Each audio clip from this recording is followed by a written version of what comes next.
All right. Perfect. Okay. As everybody is joining us, I'm going to go ahead and just go over a few things with everybody while we're getting signed on. So, for starters, thank you so much for being here tonight. My name is Morgan Alonji. I am an AmeriCorps member serving with Conservation Nebraska's Common Ground program.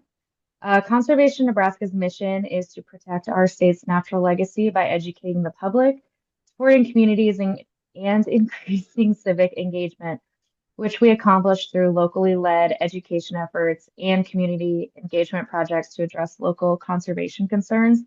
One of those being here tonight, joining us on this webinar. Before I introduce our speaker, I do have a few things to go over with you guys, our Zoom audience. Everyone's cameras are turned off and you are muted throughout our presentation. But we do ask that if you have any questions, go ahead and put those in the chat or the Q&A section. We will have time at the end to address those, which is great. While we are doing those questions towards the end, Conservation Nebraska, we will launch a brief survey. Shouldn't take you more than 1 or 2 minutes. It's just a few questions. Excuse me. We really appreciate those of you to take the time to fill that out. It supports our programming, very much like the one you are attending right now. So fill those out, give us some feedback, and then I'm going to hand it over to our speaker tonight. We have Sara Brock-Contreras, and we are going to learn more about the Know Your Well program and have some updates. So I will hand it over. Thanks, Morgan, for that introduction. Hello, my name is Sara Brock-Contreras. I'm a fourth-year PhD student at the University of Nebraska-Lincoln. My advisor is Dr. Daniel Snow, and that might be a very familiar name to some of you if you work in the water field, or even if you've attended one of these before. He has been a past presenter at one of these webinars before. I As part of my research assistantship and my PhD work, I run and manage the Know Your Well program, which is a statewide participatory science and education program. And I'm really excited to share that with you today. I'll talk a little bit about my research, a little bit about the impacts of the program, and a little bit about why these kinds of programs are as important as they are and how people can support them or do something similar in their community.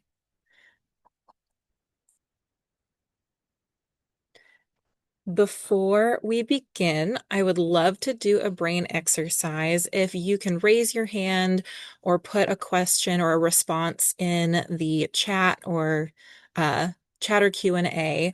I want to talk about why are we even talking about well water or why are we talking about drinking water? Why are we talking about sampling water? Why do we care about the safety?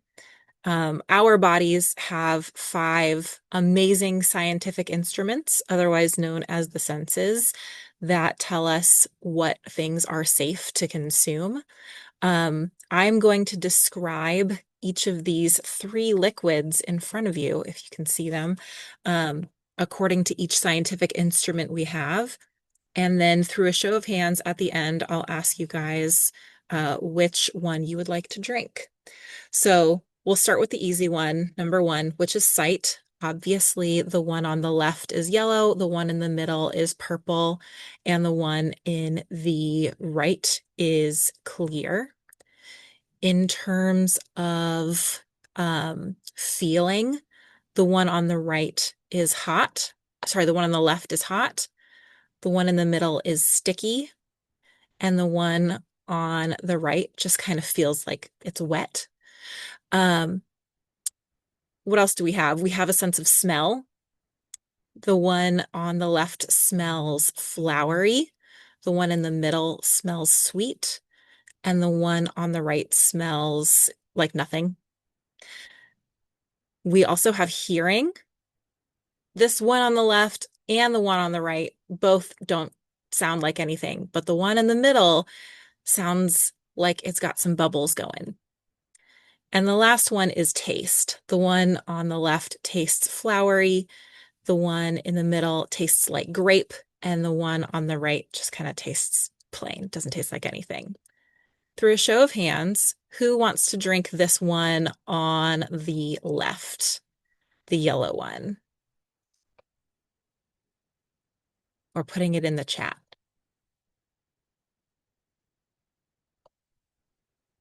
Not many people I'm seeing raising their hands or putting in the chat that they want to drink the yellow one.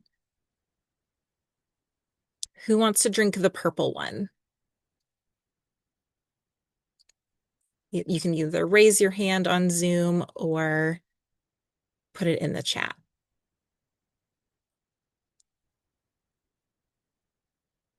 Nobody wants to drink the purple one? I'll drink the purple one. Does anybody want to drink the clear one? Does anybody want to raise their hands, be brave? All right, thank you. A couple people are being brave, raising their hands. You guys want to drink the clear one? Amazing. Um, Unfortunately, those of you who did choose to drink the clear one have had pesticide and fertilizer contaminated water. I myself got delicious grape soda, which is not my favorite, but I'll take it. And then the one on the left is chamomile tea. Now, if you were any one of my high school students, sometimes they say Gatorade for chamomile tea or pee or urine. That's a favorite, especially among high school boys. They like to guess what they are. Um, but you guys, you guys answered exactly like all of the high school students that I work with. A lot of high school students are bummed out when they find out they drink fertilizer and pesticide contaminated groundwater, um, or just water in general. And that's kind of the point, is that our science has advanced to the point that we can't always tell what is safe enough to consume, even if it might be safe enough to put on, an agricultural field. All right. Thank you for bearing with me and for playing along. Let's talk a little bit about water quality. So water quality can vary depending on what you're using it for. Obviously, swimming water quality and fishing water quality and agricultural water quality is going to be different than drinking water quality. I specifically with my program, and we'll talk about that more in a sec, deal mostly with drinking water quality. So when we're talking about testing water to make sure it's safe, what are we talking about? Well, we want to make sure that it's free of any microbiological concerns. We're looking for pathogenic organisms like bacteria, viruses, protozoa. Those can be very acute. E. coli is a very common one because it's an indicator of fecal contamination. And that one is very, very serious. We are also looking for chemical contaminants. Now, these can be geogenic contaminants, otherwise known as natural contaminants, such as like the salts, metals that exist in the soil, that exist in our geology, but they can also be anthropogenic contaminants, such as the pesticides and herbicides we apply to our agricultural fields, solvents or disinfectant byproducts, like the cleaners that we have under the sink, if you're like me, or in the closet. Pharmaceuticals, caffeine is another one that it commonly enters the waterway. These are very difficult for our bodies to tell if it's in there. They're not always obvious in terms of something that one of our senses can pick up. And also, from a management perspective, it's very difficult to distinguish contaminant sources. It's very hard uh, to put the blame on somebody for contaminating a river with caffeine and pharmaceuticals, for example, because we all use those materials. Um, it's very difficult for us to find a reason that there's high nitrates in an area that has a lot of heavy agriculture, or there are several, animal feeding operations, which is why we call those non-point source contaminants. Point source means I can identify the point that the contaminant comes from, and non-point source means it's really hard. Nitrate, someone did point out in the chat, is one of the biggest problems in Nebraska. The clearinghouse, the Nebraska Water Quality Clearinghouse, is a really great resource that's managed by the state. I highly recommend people go check it out. It's um, just a warehouse of all of the water samples that the state has collected over the past like 30 years, more than that even.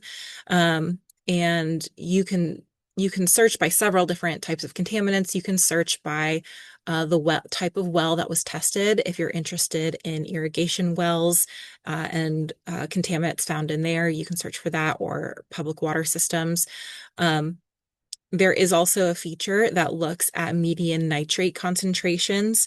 And so, what the clearinghouse does is for the past 20 years, each pixel is an aggregated concentration that is the median nitrate concentration. And on the bottom left here, you can see the scale. Um, Greens are obviously better, yellows and oranges. Once you start getting to 5 parts per million or 5 milligrams per liter, that starts to turn yellow and orange, and that's kind of a warning factor. The health safety limit and the EPA standard limit for, or maximum contaminant limit for nitrate is 10 milligrams per liter, and that's the purple. You can see Nebraska has a lot of yellow, orange, and purple pixels on this map. Um, like I said, the health safety standard is 10 milligrams per liter, but there is a lot of work being done, not by me, but by colleagues and friends in other departments and at UNMC and UNO that are looking at concentrations and sustained exposure at as little as 5 milligrams per liter and some of the health effects, the negative health effects that can come of that. And you can see just across the board, a lot of Nebraska is at risk of nitrate exposure. In fact, it is such a problem that the governor appointed a water quality and quantity task force. And as of March of this year, they published their final report. So these were experts all across the state in a variety of they worked in a variety of industries. So I'm trying to think who was all involved. There were some people from water municipalities. There were people from regulatory agencies. There were people from academic and research institutions who were involved in this. And they created more than 10 goals. I think there's actually 11 or 12 related to what Nebraska needs to do in order to uh, manage the nitrate problem and try to make sure that water is safe for people across the state. I specifically wanted to highlight goals 9 and 10, especially as they related to the program that I'll talk about. So goal 9 is developing consistent education, marketing, and outreach materials related to water quality, quantity, and public health for use across the state. And goal 10 is provide support and resources to public and private drinking water well owners to ensure safe and reliable drinking water for Nebraskans. And each of those bullet points I pulled directly from the report, which is available on their website with all of the appendices and all the meeting materials. And each of those bullets references a specific success metric that the committee or the task force agreed upon. And I specifically want to highlight three that I think can be addressed by a program like Know Your Well. So through participatory science and education programs, this program will address creating new partnerships and forming partnerships with target audiences, which are the well owners and people who are doing education. Programs like Know Your Well can help review the outreach areas and help identify where additional focus or modified outreach areas are needed. And then Know Your Well, again, tests is a program that will test registered and non-registered wells, thus increasing the percentage of known domestic wells sampled annually. So I've been saying all the stuff about the Know Your Well program, and I haven't properly introduced you to her. So let me introduce you to the Know Your Well program. Know Your Well was started in 2017 with a grant from the Nebraska Environmental Trust. It was a similar program to one that the director of the Nebraska Water Center, Chittaranjan Ray, did in Illinois, where he worked with well owners and got their wells sampled across the state and just gained a better understanding of water through domestic well testing. My advisor, Dan Snow, wanted really to work with youth. And so combining these two ideas created the Know Your Well program into an education meets citizen science program. We've had 40 schools involved across the state, and we are now a regular part of the curriculum in 11 schools. So they go back year after year and often test the same wells, which is really exciting. We've reached about 600 students and tested over 500 domestic wells, many of whom are many wells that have never been tested before. And we test registered wells, we test unregistered wells. We make the distinction, but we do not exclude any well from being tested. We've invited students to present at seven conferences, and they've presented to decision makers and industry professionals. And they utilize paper data sheets and a web-based application to collect the data and then to report it to the Know Your Well team, which is based at the University of Nebraska-Lincoln. So what does this program do? Well, I wanted to let the students tell you this. The following slides are slides from 4 students who were taught by Miss Leanne Stover, who's a science teacher at Westview High School in Omaha, Nebraska, in Bennington, if we're being specific. These students presented at the 2025 Great Plains Water Conference to people from across the Midwest who were involved in water research and management. I just really wanted to highlight these students. They did such a great job, Benjamin, Dario, Jasmine, and Long. So I did want to give them a shout out as well. So first, these students looked for domestic well owners who would like their water tested. They did this by putting out a social media post, and I think they also did something on their newsletter for their high school. And they also talked to some of their teachers and their principals who had private wells in their area. They did some research on those wells to see if they were already registered. And if they were, they could use an online tool managed by the Department of Water, Environment, and Energy to collect some background information. Otherwise, they actually had to talk to the well owners and ask questions, especially questions regarding the smell, the taste, the maintenance of the well, some qualitative questions. And so they get this practice of doing their background research and collecting quantitative and qualitative data that way. They also had to obtain well owner consent. This is especially important because private wells are privately owned, and a bunch of students walking onto somebody's property and taking well water samples is not great. So these students had to get practice asking for consent. We do this through a well owner consent form. Well owners get to keep one page that explains the responsibilities of the student as well as the responsibilities of the well owner. The well owner needs to make sure that there aren't any safety hazards for the students when they go onto their property, because they do have to walk around to conduct a site visit. But then they also get some information on the responsibilities of the students and what the students are expected to do, and how they're expected to receive results.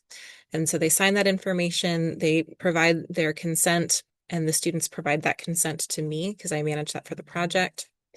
And they actually go to those homes and collect water to do some on-site testing. So when they're at the well, they test for temperature, conductivity, and pH. And then they also do a wellhead assessment looking for any damage to the well that might allow contaminants to get into the groundwater supply. And they identify through geolocation potential contaminant sources. So they'd have to walk around to get GPS locations or note it and then follow up through Google Earth or another mapping system to get coordinates for things like a septic system, which could be leaky, which could, show up in the form of E. coli in the testing, or the nearest surface water or nearest cropland barnyard. Again, those things being potential contaminant sources for other geogenic or anthropogenic contaminants. And then last, they conduct some water chemistry in their classroom with kits provided by the Know Your Well program. You can see they get practice doing some of the chemistry and looking for the colorimetric reactions. And then they also send samples to the water sciences lab at University of Nebraska-Lincoln for analysis. And that's really important because we recognize that these are students who are not professionally trained scientists. These are students who could make mistakes while testing some water chemistry. We recognize that these chemistry kits don't have the most precise results. Sometimes, especially the colorimetric comparison kits, where a lot like the strips, these are not strips. They are vials that have reagents within the vial that react with the sample water. But there is a comparison element where students might have to compare the color in the vial to a set of colors within the kit. And, using that, making that comparison, it always comes with a little reduced accuracy and precision. And so they send samples to UNL for analysis. And then they receive the results back from UNL and in prepared well owner reports, and they report UNL tested results back to the well owner. They don't reply with their own citizen science results. They have laboratory tested with established EPA standard methods, and they give that to the well owners. And that accomplishes two things. One, students get a chance to look at results from professional labs and instrumentation, which does have a greater degree of precision. And they get to compare that to the results that they found through their own testing. And they can compare the accuracy between those two methods and decide which one is more appropriate for what situation. Because sometimes when you're in the field, having a quick portable chemistry kit is going to be the best option. But sometimes when you want something really precise, such as for drinking water quality, you're going to want a more standardized, more robust method like laboratory tested results. Additionally, by providing the results back to the well owner in the form of this well owner report, we can share health benchmarks and note if there are any things that these well owners may want to follow up on. And so the students are, again, they're not experts. They can't tell these well owners, hey, you have a problem with nitrates. You should do this. Students are not qualified to do that. But what we can do is we can say, hey, based on the Water Sciences Lab's results, your nitrates, for example, are elevated. Here's the health safety benchmark. And then here is a connection to a local resource, our regional leaders who implement the program regionally. And they know more about local resources for mitigation or remediation.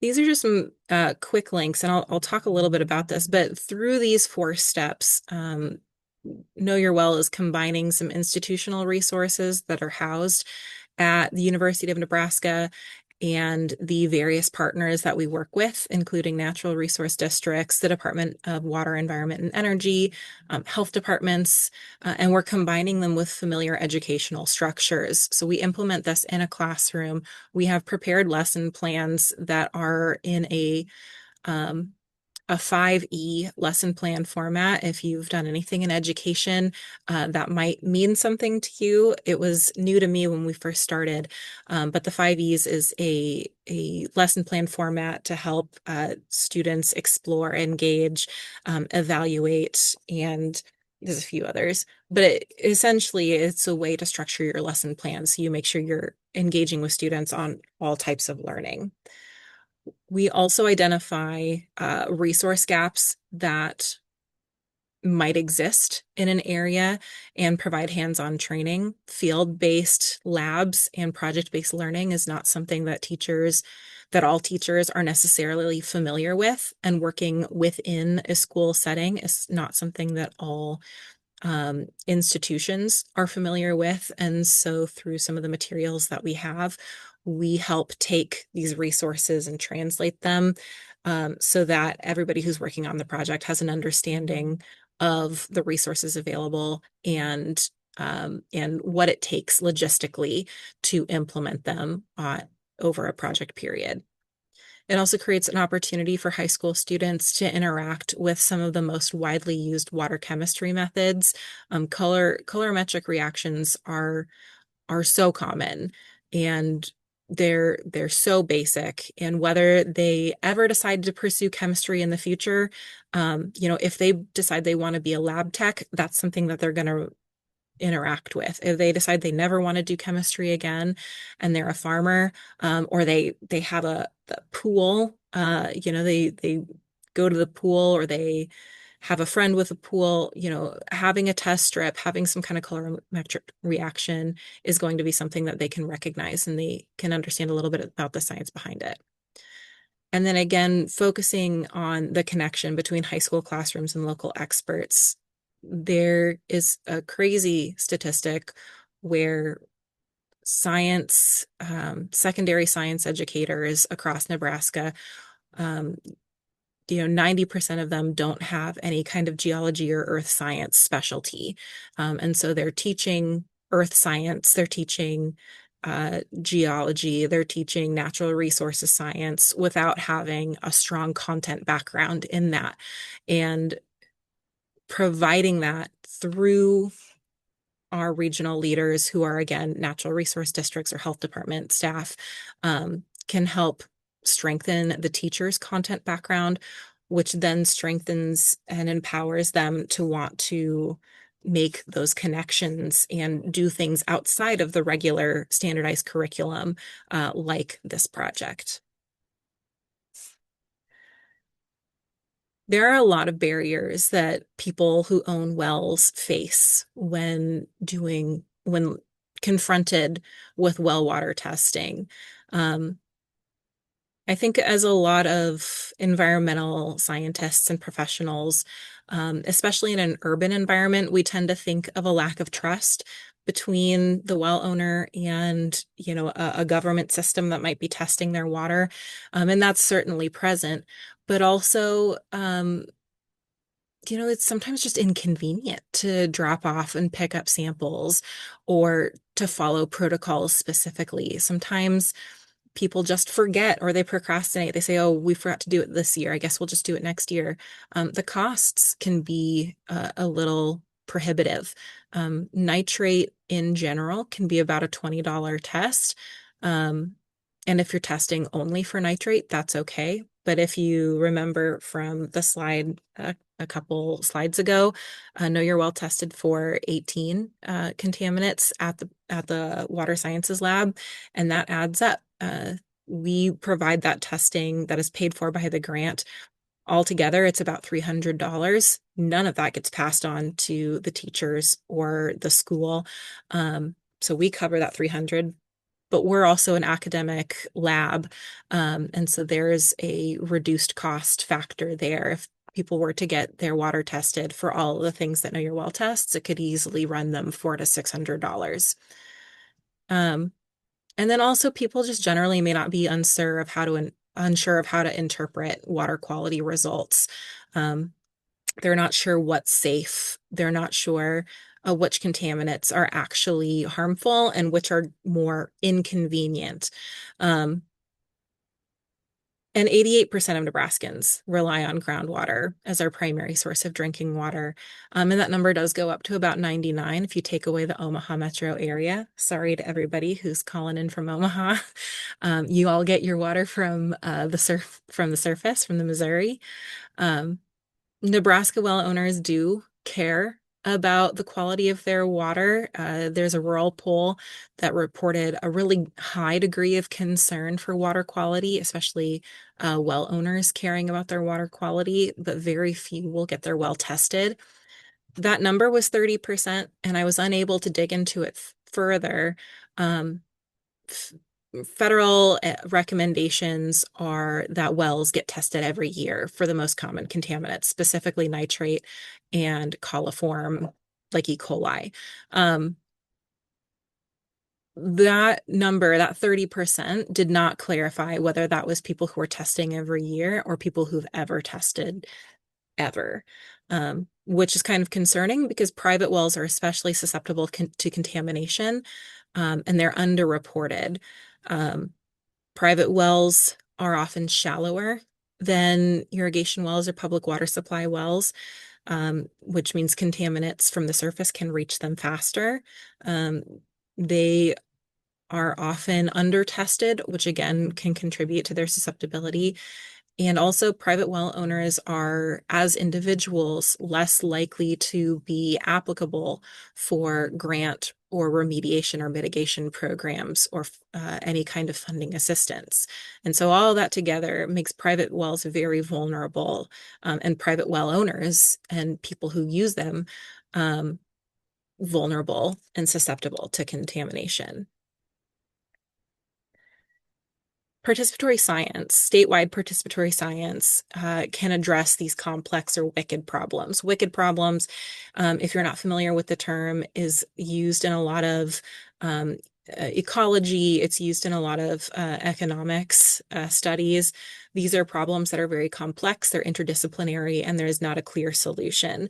And so increased monitoring, increased opportunities to engage and educate and make informed decisions is one approach to addressing a wicked problem like non-point source contamination of water. And so at an institutional level, um, using participatory science can help researchers identify overlooked resources and skill sets that, again, like these students through training can learn how to do chemistry. They can learn how to sample well water and conduct a site assessment. And it can reduce those barriers by advocating for and integrating those resources and skill sets to evaluating and to monitoring. It can also demystify the scientific process and the management process by inviting individuals in. So students can get the chance to tour the water sciences lab, which is something we offer. We also encourage students to go visit the facilities of our regional leaders, to take a tour of the resource district, or to have the health department out there to talk about careers. In terms of the environment, participatory science and programs like Know Your Well can have an increased geographical reach.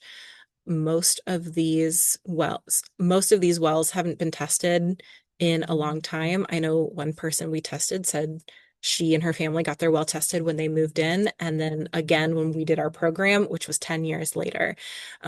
So accessing accessing areas and data points that would be otherwise unavailable.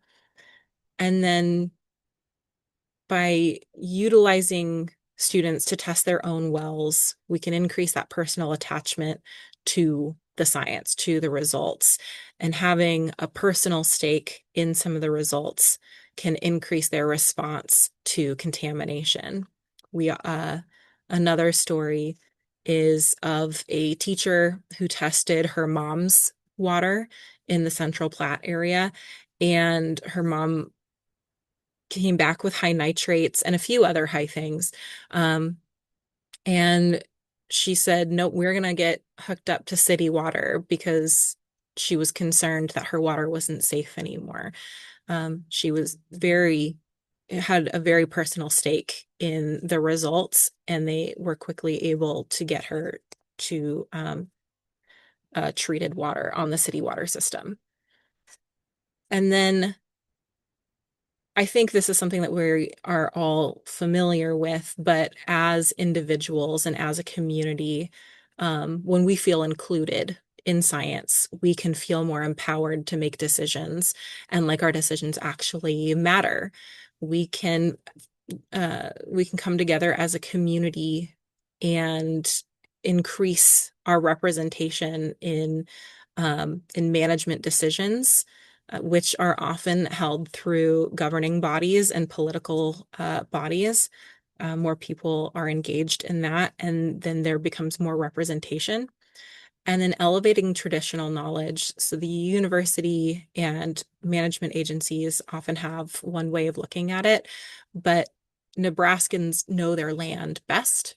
And that's good to include in science. It's good to include qualitative experience in science so that solutions can be made that will be sustainable and can be kept going for a long period of time. My research specifically focused on the impact of students and teachers who were doing Know Your Well in their classrooms. Um, some of the hypotheses that I had going into this would be that students would remember groundwater specifics a little bit more, that students would experience science and they would remember their pH scales, and they would remember that the health safety limit for nitrate is 10 milligrams per liter. And ultimately, we found that the experience of doing science, the hands-on nature, and the place-based learning was more important towards how they feel, feeling empowered because they felt like they were participating in real science, is what one of the teachers said. His name in the study is Dustin, but he has been de-identified. Um, Another thing is that students remember the timing and they remember the communication. They recognize that things move on different time scales. School moves at one time scale. Institutions like management institutions, the university moves at a different time scale, and groundwater moves at a much slower time scale. And so students really began to experience systems-based thinking and explore how these systems work together so that suggesting a change and suggesting solutions would would actually make an impact because of the sustained actions that they took. As far as direct monitoring goes, Know Your Wells has mapped a few data points. Here we're looking at a nitrate map from several schools across Nebraska, not all of them. But this is a nitrate heat map using point data. The thicker and the redder the line for nitrate, or the dot for nitrate, you can see is a higher concentration of nitrate, up to 100 parts per million, 100 milligrams per liter.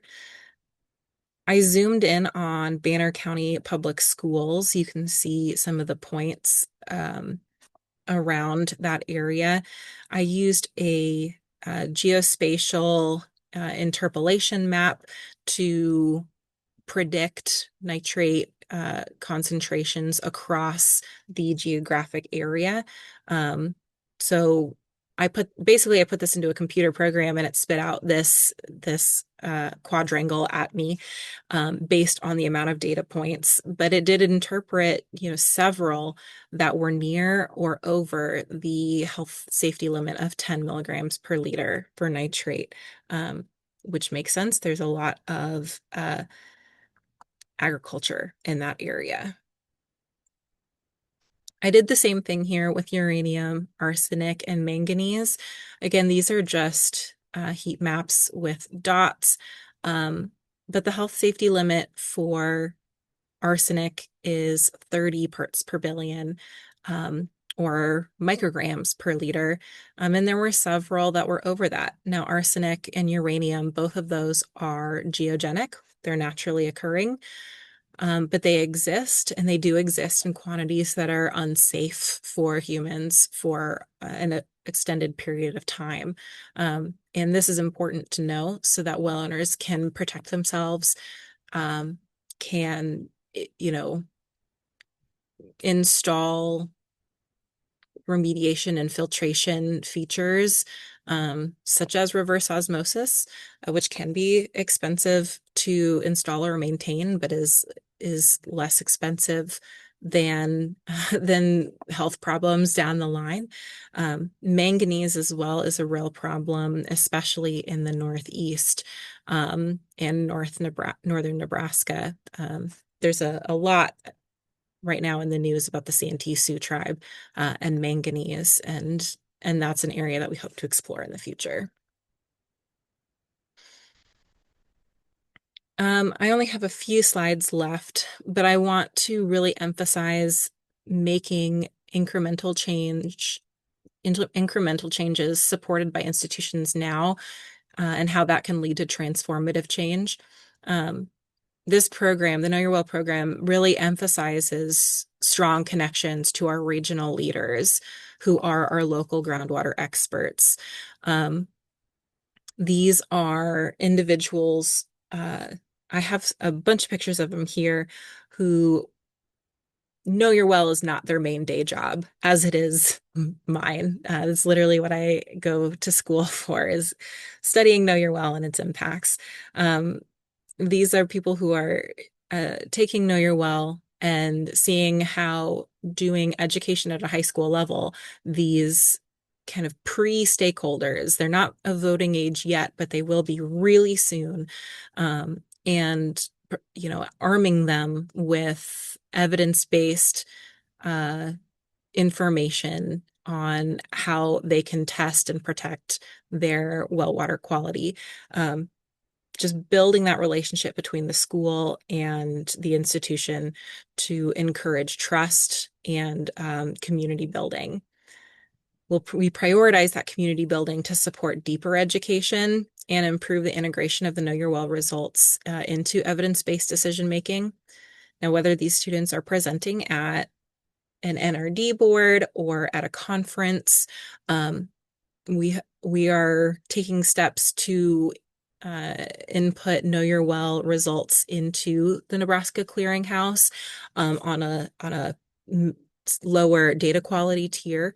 Um, but prioritizing that will support continued education, establishing field-based labs and hands-on science within a school, which will prepare these students better for whatever career they want to have, and kind of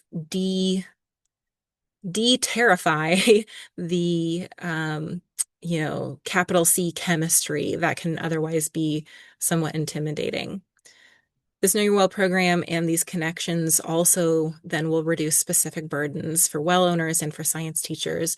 So for well owners, having that connection to a local groundwater expert to help interpret results and find low-cost options for mitigating contaminant problems. That's something that well owners may not know that they have. And so by leveraging that connection, we empower them to connect and take those steps if they're needed. Through our most recent grant with the Environmental Protection Agency's Environmental Education Program, we've also provided curriculum based on Nebraska science standards so that teachers don't have to struggle to implement field-based labs and project-based learning within their classroom. Logistically, doing science in the field and taking a bunch of students out into a field somewhere can be very challenging. And so we work really hard to train these teachers how to manage classrooms outside, how to prepare students, um, and so that everything runs smoothly and nobody gets left behind at a farm, which has not happened yet, thank goodness. Um, but I do have several pictures here. You could ignore me, but I have several pictures here of our great teachers and regional leaders who are helping with this program.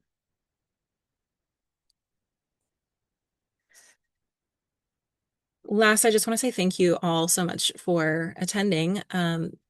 If you are interested in getting involved, if you are a science teacher, if you know a science teacher, if you are a part of an organization that wants to increase a connection to a local school, please check us out on our website. It's just knowyourwell.unl.edu. If you go to our Get Involved page, those Get Involved buttons pop out an email that gets sent directly to me. Um, I am happy to answer any questions that you have or connect you to an existing program in your area. If you are a well owner, let me know. I can see if there's a program going on in your area um, that I can connect you to, and you can get your well tested for free, paid for by the grant.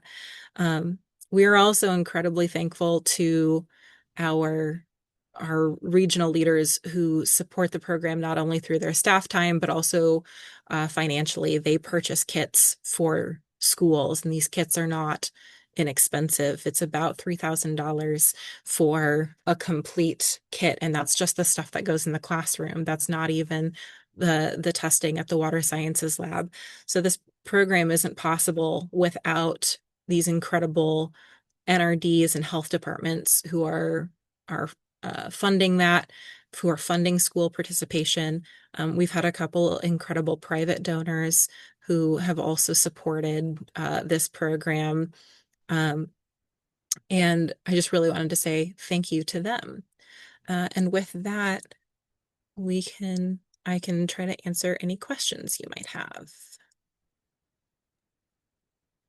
Wonderful. We do have some questions in the Q&A, and while we are starting those, we will just go ahead and also launch that survey so we can have a chat and fill those questions out if everyone doesn't mind. So, let's go over to Q&A. One of our first questions is just asking, what is a registered well? Yes, thank you so much for this question. I should have definitely defined this. So in 1993, the Nebraska unicameral decided that going forward, every new well drilled would need to be registered by the well driller. And they requested that well owners of older wells also registered their well.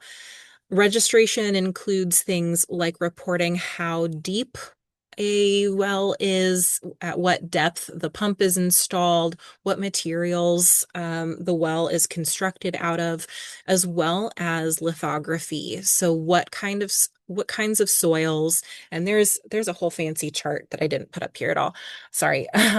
That describe the type of soil that can help answer the question, um, you know, or can help scientists answer the question, how much water is my well likely to get and how quickly will it drain and dry off? And so a registered well is reported with all of that information, and that record is held by the now Department of Water, Environment, and Energy. Um, Unregistered wells are wells that are older than 1993 that have never had that reporting done. Registering, I personally think is important.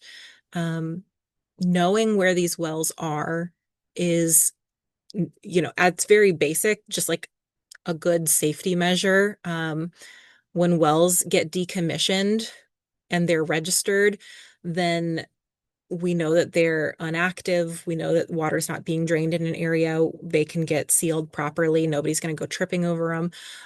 Unregistered wells might just be, metal sticking up out of the ground somewhere that somebody can trip on if it's not being used anymore. And even if it is being used, not knowing that a well is there another well could be approved and drilled nearby that could impact the water availability of that unregistered well. And so knowing where these wells are, I think is pretty important. All righty. Another question they're asking, um, can rainwater be high in nitrates? If yes, is collecting the rainwater safe to use on consumed vegetation? So I am not an atmospheric chemist. So I would love to answer that, but I can't. If you go to that Know Your Well Get Involved page and just click on the general and send me that question, I can try to refer you to somebody who'd be able to answer that better. Um,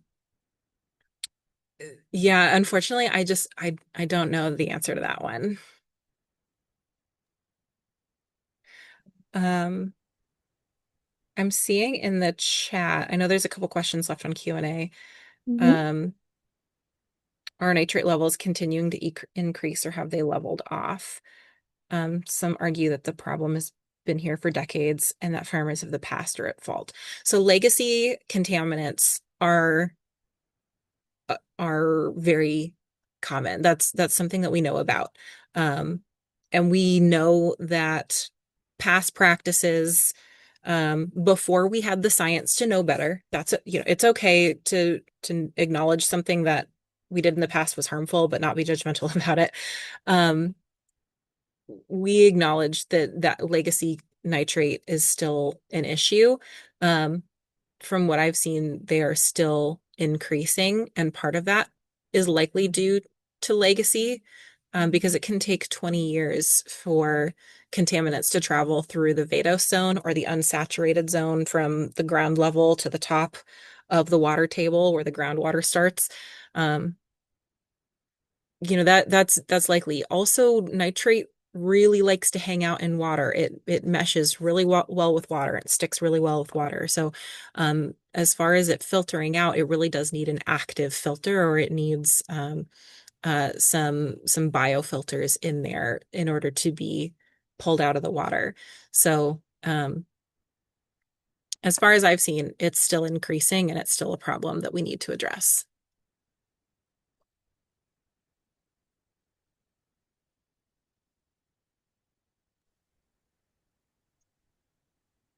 Yes. Our next question in the chat is asking, are there any plans to test for glyph glyphosate? I didn't see it on the list, and I apologize if I pronounced that incorrectly. Yes, I don't believe glyphosate is. So we test for a pesticide herbicide panel that tests for 23 of the most common contaminants, common agrochemicals. The Water Sciences Lab has this, and they do it. They're magical technical wizards. I should have confessed from the beginning. I'm more of a sociology, citizen science person, a social scientist rather than a chemist.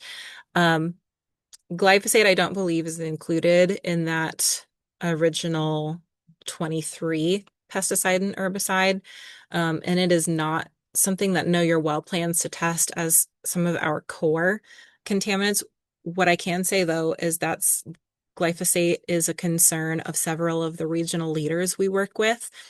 And so by implementing the Know Your Well program, um, these regional leaders and the institutions that they represent are able to go to the schools to talk about some of their own glyphosate testing that they do as just a part of their uh, one of their projects that they're doing. Um, and then they get some additional engagement that way. They're not just testing their own monitoring wells, they also get the opportunity to talk to people about it and hopefully test some of their wells.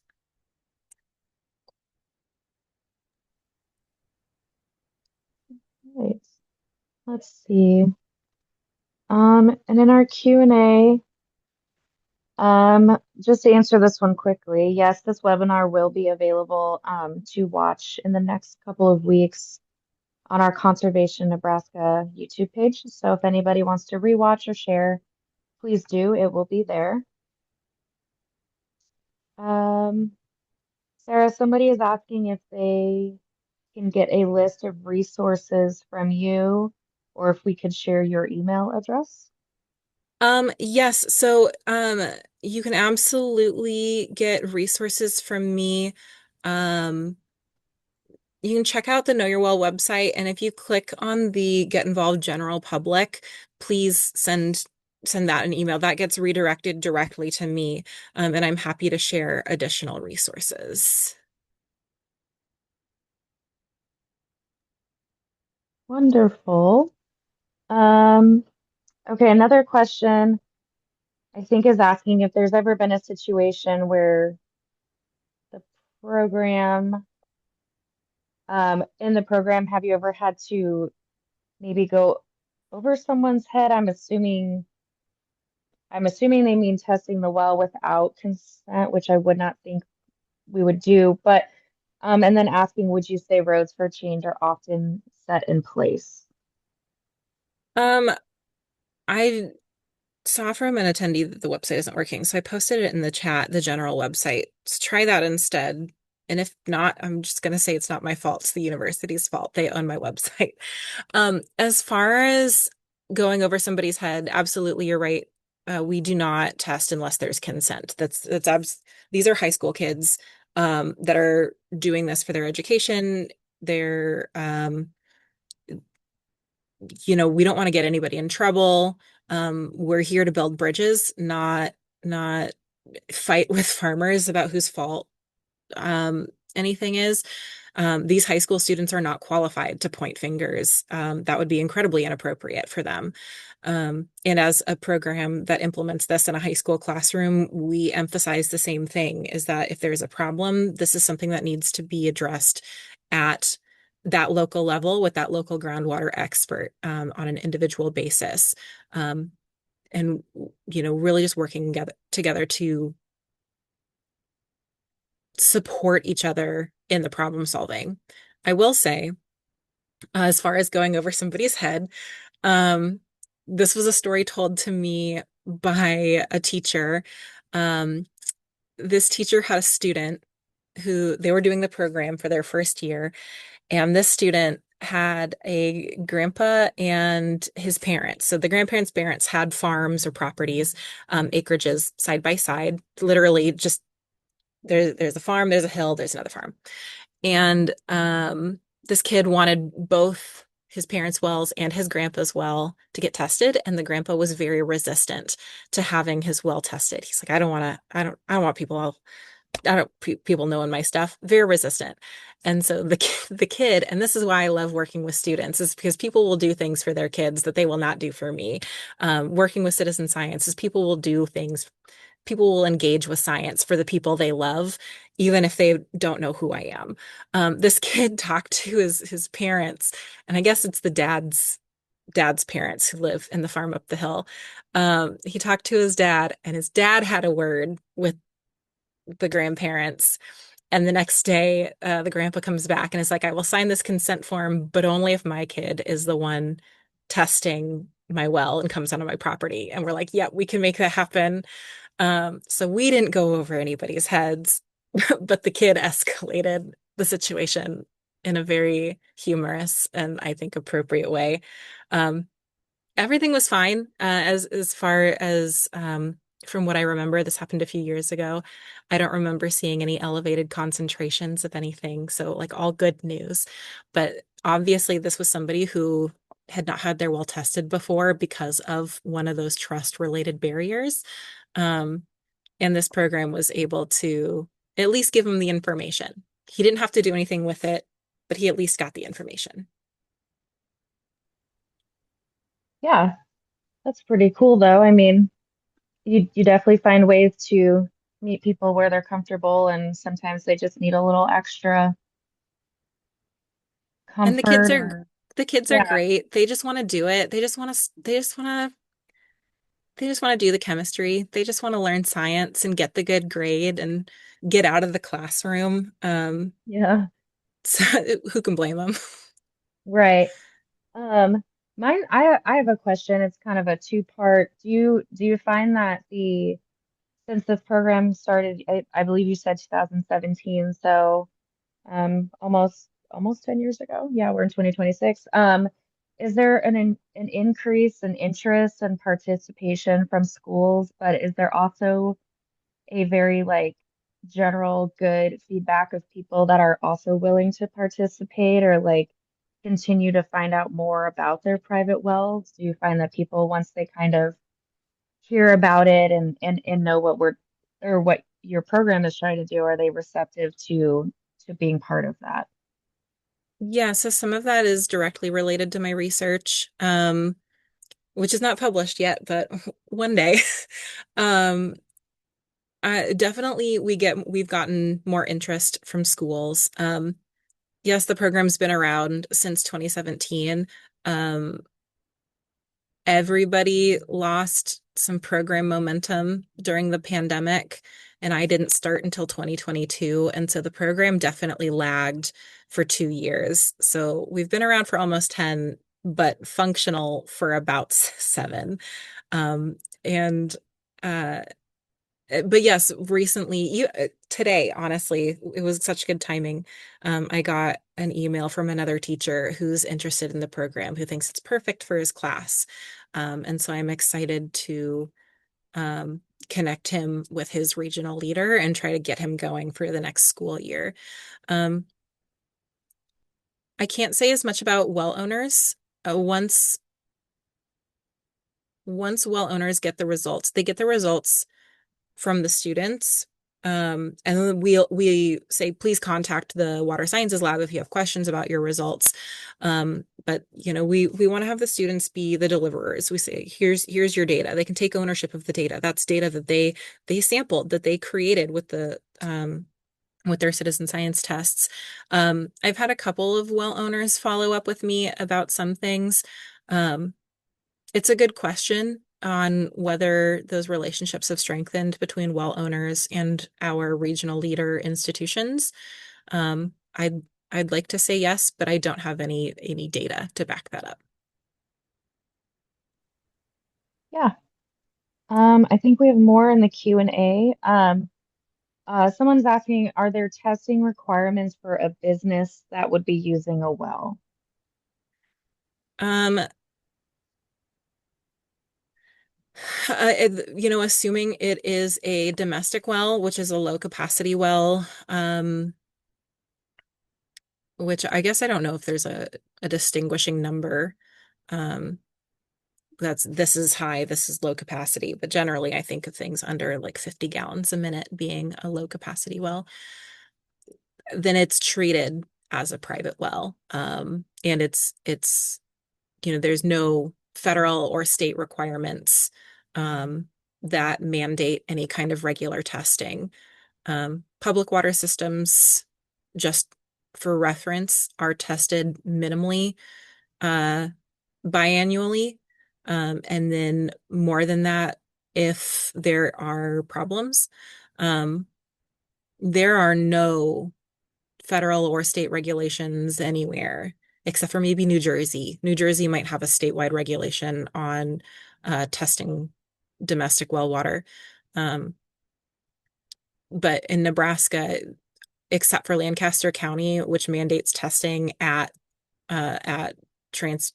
property sale, um, or prior to sale of property, then uh, yeah, there's even if you're a business, you're essentially treated as a private well owner, and the owner of the well is the owner of the business.